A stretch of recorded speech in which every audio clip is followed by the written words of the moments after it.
This is In the News in VOA Special English. On Wednesday, China celebrated the one-year mark until the start of the 2008 Summer Olympic Games in Beijing. The celebration included sporting events and ceremonies across China. The Chinese government has spent tens of billions of dollars on transportation and buildings to prepare for the Olympic Games. But not everyone is celebrating.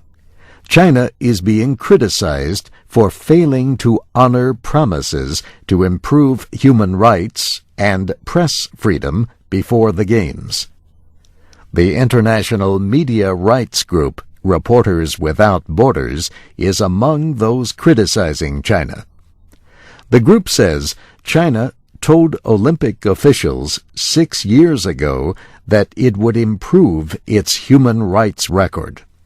But the group says about 100 reporters and dissidents who use the Internet remain in prison.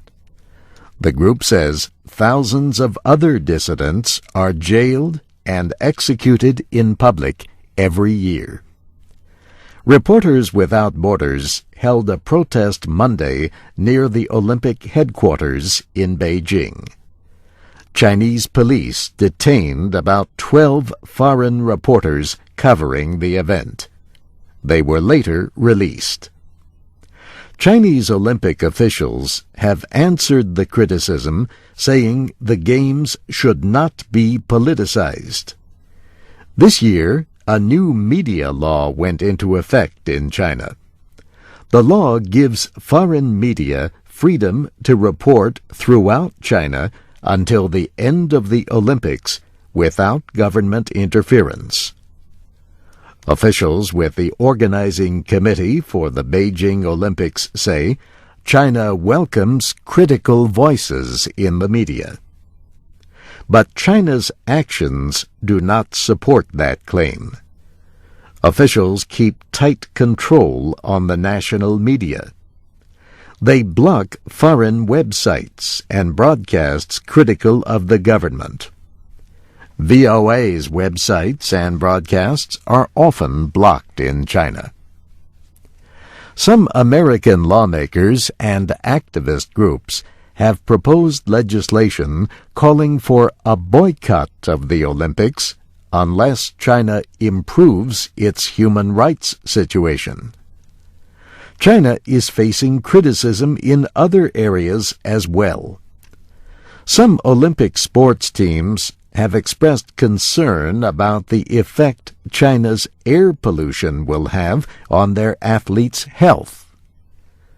The president of the International Olympic Committee admitted that air pollution in Beijing could force delays of some outdoor events. Jacques Roga said Wednesday that postponements were a possibility for some sports that continue for several hours, such as cycling.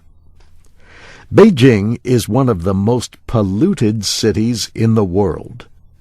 But Chinese officials have said the country is doing everything it can to make sure the 10,000 athletes will be able to compete in clean air. And there is still another issue. An activist group called Olympic Dream for Darfur is urging China to use its economic and political ties with Sudan to do more to end the violence in Darfur. China is Sudan's largest foreign investor. It has blocked strong United Nations action against the government of Sudan. And that's In the News in VOA Special English, written by Brianna Blake. I'm Steve Ember.